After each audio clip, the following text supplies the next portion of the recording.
बिस्मिल्लाहिर्रहमानिर्रहीम, अस्सलाम वालेकुम। प्रोग्राम ऑफ द फील्ड के साथ मैं हूं उमर फारूक।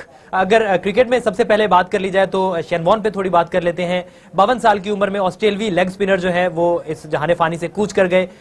उनकी जो कॉज ऑफ डेथ है वो अभी तक हतमी तौर पर पता नहीं चल सकी। ताहम 145 टेस्ट मैचेस में ऑस्ट्रेलिया की नुमाइंदगी करने वाले लेग स्पिनर ने 708 विकेटें हासिल की और उनके हिस्से में काफी सारे रिकॉर्ड्स आए। बॉल ऑफ द सेंचुरी की अगर बात कर ली जाए या इवन एक लेग स्पिनर के तौर पर बात कर ली जाए तो उनके जैसा फाइनेस्ट लेग स्पिनर अभी तक क्रिकेट की तारीख में नहीं देखा गया। और उनका जो करियर था, बहुत सारी अचीवमेंट्स थी उनकी, बहुत सारे जो थे वो उनके, अगर बात कर ली जाए उनकी डिलीवरीज की, अगर बात कर ली जाए उनकी वेरिएशंस की, बॉल में वेरिएशन की, तो उनके जैसा बॉलर यकीनन अब तक तो अभी तक क्रिकेट हिस्ट्री में देखने को नहीं मिला।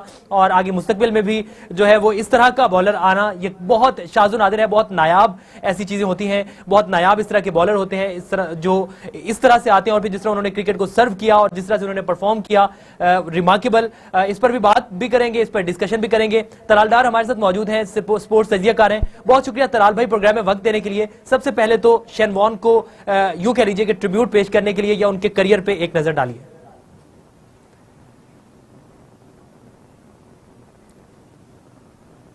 तलाल भाई आपकी तरफ आता हूं, आपसे पूछना चाहूंगा कि अगर शेन वॉर्न की बात कर ली जाए, उनके करियर की बात कर ली जाए तो उस पर एक नजर।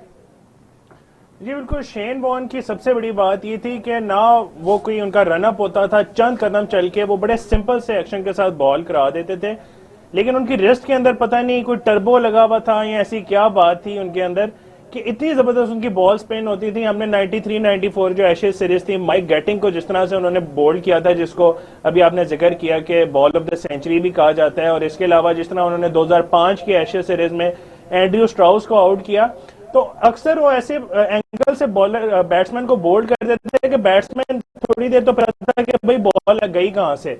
अक्सर जो बैट्समैन होते थे वो अंपायर से पूछते थे, लेग अंपायर से, कि भाई कहीं गिलक्रिस्ट ने या उनके साथ पीछे जो और कोई कीपर खड़ा है कि उसने तो नहीं बेल गिरा दी, कि वो सोच भी नहीं सकते थे कि इस एंगल से बोल्ड कर देगा शेन वॉर्न उनको। लेकिन उनकी ऐसी बहुत सी ऐसी बॉल्स हैं जो कि जिनकी जितनी तारीफ की जाए कम है। अच्छा, उनकी अगर कॉज ऑफ डेथ की बात कर ली जाए वो अभी तक मुअम्मा ही है और कहा जा रहा है कि मुबैना तौर पर शायद उन्हें हार्ट अटैक हुआ जिसकी वजह से उनकी डेथ हुई। और उनको जो हेल्थ के इश्यूज थे या इस तरह के इश्यूज जो थे, जो फिटनेस के मसाइल थे, उन्हें शाज़ो नादिर उनको अपने करियर में भी रहे। तो इस पर आप क्या कहते हैं? देखिए, उनका शुरू से इस तरह के कुछ मसले मसाइल थे कि ड्रग्स के, आपको याद होगा 2003 का बहुत बड़ा वर्ल्ड कप था जिससे पहले वो आउट हो गए थे क्योंकि उन पर डोपिंग के चार्जेस थे। और जब उनसे पूछा गया था कि आपने ये डोपिंग क्यों की, तो उन्होंने कहा था कि जी मेरे सर में दर्द था और मेरी वालदा ने मुझे कहा था ये दवाई खा लो, और मुझे नहीं पता था कि ये ममनुआ अद्वियात में आती है। तो इस तरह के उनके अक्सर ड्रग्स लेते थे, हो सकता है रिक्रिएशनल ड्रग्स हों, लेकिन क्योंकि वो परफॉर्मेंस एनहेंसिंग ड्रग्स भी होते थे जिसकी वजह से उनका डोप टेस्ट फेल हो जाया करता था। और इसके अलावा भी उनकी कुछ और कंट्रोवर्सीज रही हैं। और अभी हम देखें कि उन्होंने थाईलैंड का इंतखाब किया तफरीह के लिए, और उनका जो मैनेजर है उन्होंने बताया था कि उन्होंने 1 साल तक की छुट्टी का कहा था कि मैं फॉक्स क्रिकेट से छुट्टी दिलवा दो कि मैं एंजॉय करना चाहता हूं लाइफ को। लेकिन उनको 3 महीने की छुट्टी मिली थी, लेकिन वो 3 महीने पूरे भी नहीं हो सके और वो इस जहाने फानी से कूच कर गए। अच्छा, उनके करियर पे हमने बात शुरू में भी की, उस पर दोबारा से आते हैं। उनके अगर करियर की बात कर ली जाए, उनके विकेट्स की बात अगर कर ली जाए तो मुत्तिया मुरलीधरन के बाद दूसरे टॉप विकेट टेकर हैं। 708 विकेटें उन्होंने हासिल कर रखी हैं। और आपको ऑस्ट्रेलिया सीरीज भी याद होगी जिसमें मुत्तिया मुरलीधरन ने जो है क्रॉस करना था, रिकॉर्ड तोड़ना था शेन वॉर्न का, जबकि 3 से 4 विकेट्स रिक्वायर्ड थी और ऑस्ट्रेलिया ने पूरी सीरीज में मुरलीधरन को वो 3 से 4 विकेट्स हासिल नहीं करने देगी। उस पर आप क्या कहते हैं? जी बिल्कुल, ऑस्ट्रेलिया ने बहुत ही वो जबरदस्त सीरीज खेली थी और श्रीलंका को श्रीलंका में जाके वो सीरीज हराई थी। सबसे बड़ी बात यह, क्योंकि उस वक्त ऑस्ट्रेलिया की टीम को इनविंसिबल समझा जाता था। 2003 का वो वर्ल्ड कप जीते थे, 99 का वो वर्ल्ड कप जीते थे, और उसमें जो अहम किरदार था वो शेन वॉर्न का ही था। आज रिकी पॉन्टिंग उनका जिक्र करते हुए आप दीदा भी हो गए, क्योंकि उन्होंने ये बात की कि शेन वॉर्न ने ऑस्ट्रेलिया टीम को वो मेंटेलिटी दी थी कि जो एक उनको सुपीरियर बना दिया बाकी तमाम टीमों से। अगर आपको याद हो 99 के वर्ल्ड कप में पाकिस्तान ने भी उनको ग्रुप स्टेज में हराया था, न्यूजीलैंड ने भी हराया था ऑस्ट्रेलिया को, लेकिन फिर शेन वॉर्न का जादू चल गया था। सेमीफाइनल और फाइनल में दोनों मैचेस में वो मैन ऑफ द मैच बने और फिर ऑस्ट्रेलिया की टीम को बाकी टीमों पर नफसियाती तौर पर इतनी बरतरी मिल गई कि 2003 और 2007 का वर्ल्ड कप वो बगैर कोई मैच हारे जीत गए थे। तो शेन वॉर्न जो है वो एक अहम किरदार थे। ग्लेन मैग्रॉ का भी उसमें हिस्सा था, रिकी पॉन्टिंग, हेडन, गिलक्रिस्ट, सबका हिस्सा था, लेकिन शेन वॉर्न उसका एक अहम किरदार थे उस ऑस्ट्रेलिया टीम की जो इतनी बेहतरीन कारकर्दगी थी। अच्छा, अगर बात कर ली जाए शेन वॉर्न की, बात कर रहे हैं, और अगर एक प्लेयर होता है तलाल भाई, अगर उसकी बात कर ली जाए, वो एक प्लेयर सामने हो, जिंदा हो, उसको देख के बहुत सारे प्लेयर्स जो होते हैं वो इंस्पिरेशन लेते हैं। हम अगर यासिर शाह की बात कर ले जाए तो कर लें तो यासिर शाह की भी तारीफ भी की शेन वॉर्न ने, उन पर बात भी की। तो अगर देखा जाए न्यू जनरेशन को, तो क्या न्यूअर जनरेशन में कुछ कोई ऐसे बॉलर जो शेन वॉर्न की कैटेगरी के या उस कैलिबर का बॉलर बन सकता है या निकल सकता है, क्या लगता है आपको? जी देखिए, राशिद खान जो हैं वो थोड़े डिफरेंट बॉलर हैं, क्योंकि वो थोड़े फास्टर बॉल करते हैं, गुगली करते हैं, उनका एक्शन थोड़ा सा डिफरेंट है। लेकिन राशिद खान का वो लग रहा है कि उनकी वो लेगेसी को वो कैरी ऑन कर सकते हैं, क्योंकि उन्होंने अभी हाल ही में 150 ओडीआई विकेट्स उन्होंने कंप्लीट किए और वो तीसरे फास्टेस्ट हैं। उनसे पहले मिचेल स्टार्क और सकलैन मुश्ताक नंबर 1 और नंबर 2 पे थे, और तीसरे नंबर पे वो राशिद खान हुए हैं। और उसके अलावा हमने T20 में भी देखा, लेकिन उनके जिस तरह से टेस्ट में उनका 700 विकेटें उन्होंने हासिल की, उस तरह का कोई बॉलर हमें नहीं नजर आ रहा कि कोई लेग स्पिनर आए जो कि उनका वो रिकॉर्ड तोड़े। क्योंकि देखिए, मुरलीधरन जो है उन्होंने 800 विकेटें तो ली, लेकिन उनके ऊपर जिस तरह से कुछ एतराजात उनके बॉलिंग एक्शन पे लगे, अभी भी कुछ लोग कहते हैं कि मुरलीधरन की 800 में से जो है ना 600-700 विकेटें तो उन्होंने गलत स्टाइल में बॉलिंग करके ली। उनके बॉलिंग एक्शन क्योंकि मशकूक था, उस पर हमेशा से एतराजात रहे। लेकिन जिस तरह से क्लीन एक्शन शेन वॉर्न का था, पहले वो बॉलर बने जिन्होंने 700 विकेटें हासिल की, और बेशुमार उनकी ऐसी बॉल्स हैं कि जो आप देखें तो आप हैरान रह जाते हैं कि इन्होंने बॉल को स्पिन किया कैसे और ये आउट किस तरह हो गए। ठीक है, यहाँ पे वक्त तो एक छोटे से ब्रेक का। इस ब्रेक से पहले आपको बता दें कि शेन वॉर्न 52 साल की उम्र में इंतकाल कर गए, और उन्होंने एक उनकी जो मौत है वो अभी तक एक मुअम्मा है, और उसकी इन्वेस्टिगेशन भी जारी है कि एक्चुअली जो मौत की वजह थी वो क्या बनी। इस पर इन्वेस्टिगेशन होगी, फर्दर तो पता चलेगा। यहाँ पे वक्त एक छोटे से ब्रेक का, ब्रेक के बाद वापस आते हैं और डेविस कप पे बात करेंगे। वेलकम बैक जी। अकील खान हमारे साथ मौजूद हैं, थोड़ी डेविस कप पे बात कर लेते हैं, टेनिस पे बात कर लेते हैं। तलाल डार भी हमारे साथ मौजूद हैं। सबसे पहले अकील खान की तरफ बढ़ता हूँ, पाकिस्तान नंबर 1 है और टेनिस स्टार है पाकिस्तान के, उनकी तरफ बढ़ता हूँ। सबसे पहले अकील भाई, बहुत शुक्रिया प्रोग्राम में वक्त देने के लिए। डेविस कप ने आप में मतलब अगर देखा जाए एज फैक्टर भी और सारा कुछ, और आप और एसामुल हक ने 42 साल की उम्र में लिथुआनिया की जो जोड़ी थी उनको शिकस्त दी। क्या जज्बात थे, और हमेशा जब से आप पाकिस्तान को रिप्रेजेंट करते हैं क्या जज्बात होते हैं, क्या आपका जज्बा होता है खेलते हुए? First of all I would like to say thank you for having me for the show. और जी देखें, always Davis Cup is a very prestigious tournament in the world in tennis, और जिस तरह आपने बात की ग्रीन टी शर्ट और ग्रीन फ्लैग के लिए खेलना इस बड़ी एक एजाज की बात है। और 24 साल से मैं पाकिस्तान को डेविस कप टीम में रिप्रेजेंट कर रहा हूँ, और ये सीरियसली फील लाइक कि अभी मैं टेनिस कोर्ट पे जाता हूँ, स्पेशली इन डेविस कप में मैं जब कोर्ट पे जाता हूँ, आई फील लाइक कि मैं ये पहली या दूसरी दफा खेल रहा हूँ, और मेरे में वही जोश जज्बा होता है जिस तरह मैंने अपनी पहली टाइज मैंने खेलना शुरू की थी when I was young, 18-19 years old. तो वो समथिंग डिफरेंट फीलिंग है कंट्री के लिए खेलना, किसी भी स्पोर्ट्स में अपनी कंट्री को रिप्रेजेंट करना इज ऑनर फॉर अस, और अपना ये अल्लाह ताला हमें बार बार मौका दे रहे हैं। बहुत से लोगों को बहुत कम नसीब होते हैं, और हम लोग 24 साल से पाकिस्तान को कर रहे हैं। और जिस तरह आप बात की, ये जो 42 में it's not easy and it's not tough, age 42 में से मैचेस खेल जाना, इट्स ऑल अबाउट फिटनेस। आप अपनी फिटनेस, आप अपनी किस तरह आप अपना ख्याल रखते हैं, अपनी डाइट का, अपनी फिटनेस का, अपनी रूटीन का, आई थिंक वो बहुत ज्यादा मैटर करता है। वरना तो देखें अभी आपके सामने 42 and playing all 2 days and back to back matches, तो मेरे ख्याल से इज अबाउट ऑल फिटनेस। और उमर, यहाँ पे मैं आपको एक और बात बताता चलूँ कि मुझे याद है मैं बहुत छोटा सा होता था जब मैं 6 साल का होता था, और मेरे फादर उस वक्त जो है पाकिस्तान टेनिस फेडरेशन के सेक्रेटरी थे। तब से मैं अकील भाई को इसी तरह देख रहा हूँ, मतलब तब मुझे टेनिस की समझ भी नहीं थी, मैं इतना छोटा था, और तब से ये डेविस कप खेल रहे हैं। और उसके बाद मुझे याद है मैंने खुद टेनिस जूनियर्स खेलनी शुरू की, अकील भाई उस वक्त भी नेशनल चैंपियन थे। उसके बाद एक वक्त आया कि मैंने अंपायरिंग शुरू कर दी, अकील भाई के मैंने 2 मैचेस में अंपायरिंग भी की, ये उस वक्त भी नेशनल चैंपियन थे। अब आपके सामने मैं बैठा हूँ, 5-6 साल मुझे एज जर्नलिस्ट हो गए, अकील भाई अभी भी नेशनल चैंपियन है। तो इनकी मतलब जितनी तारीफ की जाए इस हवाले से कम है कि 24 साल एक बहुत बड़ा अर्सा है। हम शोएब मलिक की क्रिकेट में तो बात करते हैं कि उनका बड़ा लंबा कैरियर है, लेकिन इनका कैरियर उनसे भी लंबा है, एहसान भाई का और अकील भाई का। और इसके साथ साथ आप देखें कि इन्होंने इतने टूर्नामेंट जीते हैं, और इतनी आज तक मैंने किसी स्पोर्ट्समैन को नहीं देखा कि उसकी इतनी कंसिस्टेंटली इतनी जबरदस्त परफॉर्मेंसेज हो। तो अकील भाई से अक्सर लोग ये सवाल पूछते हैं कि आप कितना अरसा खेलेंगे, और मैं तो बस इनसे यही कहूंगा कि अकील भाई आपकी जो सर्विसेज हैं उसके लिए पाकिस्तान आपका जितना भी शुक्रिया करे वो कम है। Thank you so much. अच्छा अकील भाई, मैं तलाल भाई की बात को ही लेके आगे बढ़ता हूं कि अक्सर लोग ये सवाल करते हैं, गुज़िश्ता रोज जो थे वो एसामुल हक भी प्रोग्राम में आए, उनसे भी मैंने ये सवाल किया कि आप जाहिर सी बात है जो एक फाइटर होता है या जो एक एथलीट होता है वो तो अपनी सारी जिंदगी अपने मुल्क को सर्व करना चाहता है, आगे अगर देखा जाए तो कब तक आपका इरादा है और आप ऐसे ही पाकिस्तान को सर्व करेंगे? फर्स्ट ऑफ ऑल मैं तलाल का बहुत बहुत शुक्रिया अदा करना चाहता हूँ। नो डाउट तलाल के फादर पाकिस्तान टेनिस फेडरेशन के सेक्रेटरी थे कर्नल डार साहब, और उनके अंदर जो है वो ज्यादा नहीं खेल सके। 2 years I played and colonel Dar साहब के वक्त पे जब वो सेक्रेटरी थे, और तलाल हमारे सामने बिल्कुल जूनियर टूर्नामेंट खेले, अंपायरिंग भी की, और उसके बाद अब ये टीवी प्रोफेशन में चले गए। Thank you Talal for your kind word. भाई अपना देखें, ये सवाल तो मैं लोग हमसे पिछले 6-7 साल से पूछे हैं। पीपल वो थिंकिंग कि हम 35-37 में हम छोड़ देंगे, बट मैं खुद भी हर साल को आखिरी समझ के खेल रहा होता हूँ। लेकिन अल्लाह ताला आई डोंट नो एक ऐसी एनर्जी अल्लाह ताला की तरफ से मिलती है, एक ऐसी पावर वो मिलती है कि हम जो है वो खेलते जा रहे हैं। आई डोंट नो कब तक खेलेंगे, बट मैं फिट हूँ जब तक मैं कोशिश कर सकता हूँ कि मैं खेलूँ, पाकिस्तान को रिप्रेजेंट करूँ और पाकिस्तान के लिए बेहतर साबित हूँ। तो इंशाल्लाह ताला आई कीप प्लेइंग। बाकी आगे भाईजान पूरी कोशिश है। गवर्नमेंट ऑफ पाकिस्तान से मेरी पूरी एक रिक्वेस्ट है कि मुझे कहीं छोटी सी एक लैंड मिल जाए इस्लामाबाद या कराची, 2 जगहों में से कहीं कि मैं अकेडमी कर सकूं, क्योंकि I really don't want to go abroad. मैं बाहर नहीं जाना चाहता। मुझे बहुत सारी ऑफर्स हैं, कोचिंग की मिलती रहती हैं, अक्सर आती रहती हैं। आज से नहीं, पिछले 15-16 साल से आती है। अगर मैं सोचता हूँ अगर मैं पैसे के लिए पिछले 15-16 साल पहले ही मैं पाकिस्तान से बाहर चला जाता तो मेरे ख्याल से आज ये रिकॉर्ड नहीं होते।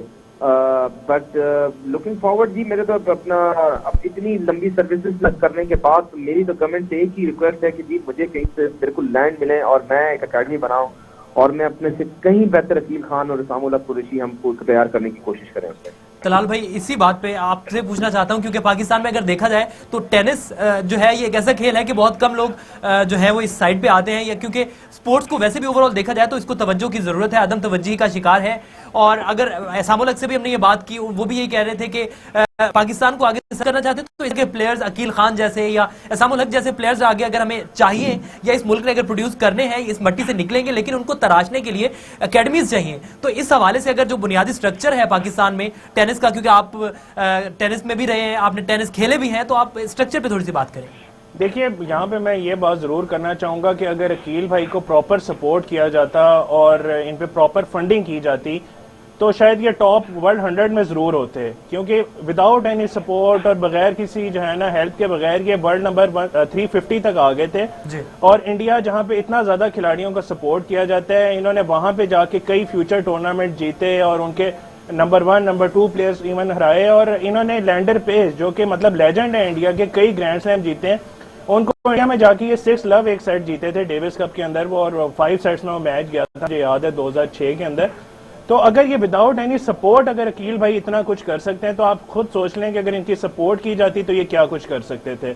और जैसे कि इन्होंने बात की कि ये बड़े बेहतरीन कोच हैं, इनके फादर जो हैं, और इसके अलावा जो जलील खान भाई हैं, यासिर खान जो इनके भाई हैं, वो बड़ी ज़बरदस्त उनकी पाकिस्तान के लिए सर्विसेज हैं, दूसरे मुल्कों में जाके उन्होंने कोचिंग की है। तो वाकई इस पर गवर्नमेंट को सोचना चाहिए कि इनकी मदद की जाए, और इनको अगर ये लैंड कर जाए तो ये वाकई पाकिस्तान को अगले अकील खान जरूर दे सकते हैं। अच्छा अकील भाई, अगर पाकिस्तान में टेनिस के टैलेंट की बात कर ली जाए तो आप एज अ प्लेयर भी जाते हैं, मुख्तलिफ जगहों पे खेलने भी जाते हैं, आप कंपेयर करें अगर दूसरे कंट्री से, तो क्या पाकिस्तान को अगर उस तरह से पाकिस्तान की जो प्लेयर्स हैं ग्रास रूट लेवल पे जो टेनिस है अगर उसको शुरू किया जाए और उस तरह से दिए जाएं, फैसिलिटीज दी जाएं, फैसिलिटेट किया जाए, तो आपको क्या लगता है आगे मुस्तकबिल में अकील खान और एसामुल हक जैसे प्लेयर्स जो हैं वो क्या निकल सकते हैं? भाई बिल्कुल, अगर इन प्लेयरों को जिस तरह आपने बताया कि वर्ल्ड क्लास जो सिस्टर है उन जैसे फैसिलिटीज मिली जाए, फैसिलिटेट किया जाए, स्पॉन्सर्स मिले जाए, टूर्नामेंट खेलने को मिले जाए, ट्रेनिंग की जाए, तो मेरे ख्याल से अकील खान और इसामुल हक जैसे नहीं, अकील खान से कहीं बेहतर प्लेयर जो है वो पाकिस्तान को मिल सकते हैं। क्योंकि टैलेंट की हमारे पास कोई कमी नहीं है, सिर्फ लैक ऑफ हमारे इतने स्पॉन्सर्स और कॉर्पोरेट सेक्टर को इन्वॉल्व होना चाहिए, गवर्नमेंट को इन्वॉल्व होना चाहिए। मेरे ख्याल से गवर्नमेंट को भी अब थोड़ी सी पॉलिसी स्पोर्ट्स के बारे में जो है वो चेंज करनी चाहिए। मेरे ख्याल से देखिए, टैलेंट हम बहुत बेटा एक लफ्ज हो गया कि जी टैलेंट हमारे पास है कि नहीं है। हमारे पास टैलेंट बेइंतहा टैलेंट है हर चीज में, स्पोर्ट्स में भी स्पेशली। हम तो हमारा स्पोर्ट्स से ताल्लुक है, हर फील्ड में, हर स्पोर्ट्स में है। अगर प्रॉपर उनको ऑर्गेनाइज किया जाए, प्रॉपर उनको फैसिलिटेट किया जाए, प्रॉपर उनको स्पॉन्सर किया जाए, तो क्यों नहीं दुनिया में आप देखें, sports is one of the biggest industry in the world बन चुकी है। लेकिन हम लोग जो है जो पेरेंट्स जो हैं वो अफोर्ड भी कर सकते हैं किसी भी स्पोर्ट्स में अपने बच्चे को खिलाना, वो भी उसको नहीं खिलाते हैं। I don't know why, but sports is the biggest industry in the world at the moment right now. अगर कमर्शियल्स की बात कर ली जाए, ये एक बहुत ही टेक्निकल सा क्वेश्चन है तलाल भाई, आपसे भी पूछना चाहूंगा कि बहुत सारी स्पोर्ट्स जो है वो पूरी दुनिया में कमर्शलाइज हो रहे हैं। जैसे अभी अकील खान ने भी बात की कि ये एक बड़ा स्पोर्ट्स है और पूरी दुनिया जो है वो इस तरफ जा रही है और हर स्पोर्ट्स जो है वो कमर्शलाइज हो चुका है। लेकिन पाकिस्तान में सिवाय क्रिकेट के हमें कोई जो स्पोर्ट्स है वो कमर्शलाइज, इवन इंडिया ने कबड्डी कमर्शलाइज कर ली, लेकिन हम इस साइड पे नहीं जा रहे। तो क्या स्ट्रेटेजी क्या होनी चाहिए? देखिए, आप लोगों को सबसे पहले तो लोगों को शऊर दिलाना होगा कि आप इन खेलों की तरफ आएं, दूसरे स्पोर्ट्स की तरफ आएं। बाकी मुल्कों के अंदर स्विट्जरलैंड जो है उसको बहुत से लोग फेडरर की वजह से जानते हैं, सर्बिया को बहुत से लोग जोकोविच की वजह से जानते हैं। ये लोग इंटरनेशनल एम्बेसडर्स होते हैं अपने मुल्कों के। लेकिन मुझे बड़ा दुख हो रहा था कि वो जो टेस्ट मैच चल रहा था रावलपिंडी में, उसके बारे में तो हर कोई बात कर रहा था, लेकिन ये इतनी बड़ी टाई जो पाकिस्तान लिथुआनिया से जीता है, इसके बारे में कोई बात नहीं कर रहा था। तो हमें मीडिया को भी इसमें रोल प्ले करना पड़ेगा और तमाम लोगों को इसमें आगे आना पड़ेगा, स्पॉन्सर्स को हम इस तरफ लेके आना पड़ेगा और हमें कुछ करना पड़ेगा कि लोग, बच्चों के अंदर, छोटे बच्चों में ये शौक पैदा हो कि भाई हमने भी टेनिस स्टार्स बनना है, हमने भी प्लेयर्स बनना है। क्योंकि अगर आप देखें, अकील भाई और एहसान भाई 24 साल से खेल रहे हैं पाकिस्तान की तरफ से। इसकी एक वजह यह भी है कि हमें इस लेवल के इतने अच्छे प्लेयर्स नहीं मिल रहे। अकील भाई जो है अभी भी जितने भी जूनियर्स आ रहे हैं, जब ये 98 में पहली बार डेविस कप खेले हैं, उसके बाद जो बच्चे पैदा हुए हैं उनको ही अभी तक हरा रहे हैं, जो इनके साथ जो इनके टीम मेट्स हैं। तो अगर जब तक हमें इनके लेवल के प्लेयर नहीं मिलेंगे तब तक तो हमें इनकी जरूरत रहेगी। लेकिन वही बात है कि अकील भाई अगर 24 साल खेलिए और कितना अरसा खेलेंगे, हमें इनकी रिप्लेसमेंट ढूंढनी है। और उसके लिए फिर वही बात है कि हमें बच्चों में शौक पैदा करना है, स्पॉन्सर्स लेके आने, मीडिया को हमें कवरेज करनी पड़ेगी। और जब तक ये सब हम सब मिलके नहीं करेंगे तब तक हमें उनकी रिप्लेसमेंट नहीं मिल सकती। ठीक है जी, अब बात हो रही थी डेविस कप पे और बात हो रही थी टेनिस पे। अकील खान हमारे साथ मौजूद थे। बहुत शुक्रिया अकील खान आपका प्रोग्राम में वक्त देने के लिए। यकीनन पाकिस्तान में हर तरह का बेपनाह टैलेंट मौजूद है।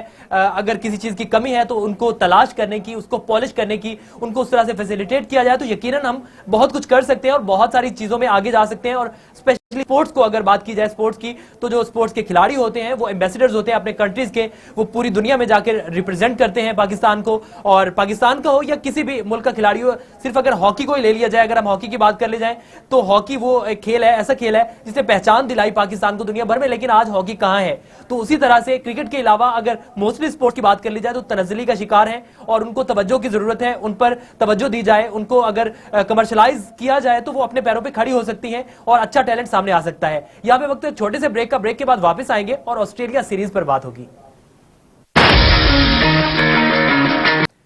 वेलकम बैक जी। पाकिस्तान ऑस्ट्रेलिया सीरीज की अगर बात कर ली जाए, टेस्ट सीरीज की, तो पहला टेस्ट पिंडी क्रिकेट स्टेडियम में जारी है। आज चौथे रोज का जो खेल था वो खत्म हो गया। ऑस्ट्रेलिया ने 137 ओवर्स में 449 रन 7 विकेटों के नुकसान पर बना लिए। अगर टॉप स्कोरर की बात कर ली जाए तो उस्मान ख्वाजा 97, जबकि मानस लुबशैन जो है वो 90 रन बनाकर नुमाया रहे। अगर इससे कबल पाकिस्तान की पहली इनिंग की बात कर ली जाए तो पाकिस्तान ने 162 ओवर्स में 476 रन बनाए 4 विकेटों के नुकसान पर। इस पर बात करेंगे, थोड़ी जो विकेट है, विकेट की कंडीशंस के बारे में बात करेंगे। तलाल डार हमारे साथ मौजूद हैं। तलाल, आपकी तरफ आता हूं। सबसे पहले तो विकेट की बात कर लेते हैं। आज चौथे रोज का खेल खत्म हो गया और अभी एक इनिंग्स भी दोनों टीमों की कंप्लीट नहीं हुई है। जी बिल्कुल, और इसके बारे में सोशल मीडिया पे मैं देख रहा था, किसी ने बड़े मजे का तबसरा किया हुआ था कि ये बॉलर्स को थकाने के लिए नहीं, ये विकेट जो है वो हम जो शायकीन क्रिकेट होते हैं या जो देखने वाले होते हैं, ये हमारे सबर का इम्तिहान लेने के लिए बनाई गई है। कि मतलब मुझे वो 98 का वो टेस्ट मैच याद आ गया कि जब ऑस्ट्रेलिया आखिरी बार आया था और मार्क टेलर ने 334 रन बनाए थे। जी बिल्कुल। और उस मैच में मुझे याद है, फिर हमें लग रहा था कि बैट्समैन ने आउट ही नहीं होना। मुझे याद है, मैं इससे छोटा सा होता था, मैंने अपने अब्बू से पूछा था कि ये क्या चल क्या रहा है कि बैट्समैन आउट ही नहीं होता, ये कैसी गेम है क्रिकेट। और फिर ये दूसरी इनिंग में मार्क टेलर 92 पे आउट हुए थे, नर्वस नाइटिस का शिकार हुए थे, तो फिर हमने सुख का सांस लिया। तो आज हमने उसी तरह हमने देखा कि वो उस्मान ख्वाजा का 97 पे नर्वस नाइटिस का शिकार हुए और लेबोशेन जो है। तो ऑस्ट्रेलिया के तो बैट्समैनों को लग रहा था कि उन्हें कह के भेजा गया था आपने 100 नहीं करनी, कि स्टीफन स्मिथ जो है वो भी 78 पे आउट हुए और 50 तो 4 बैट्समैनों ने की, लेकिन कोई भी जो है उसको 100 में कन्वर्ट ना कर सका।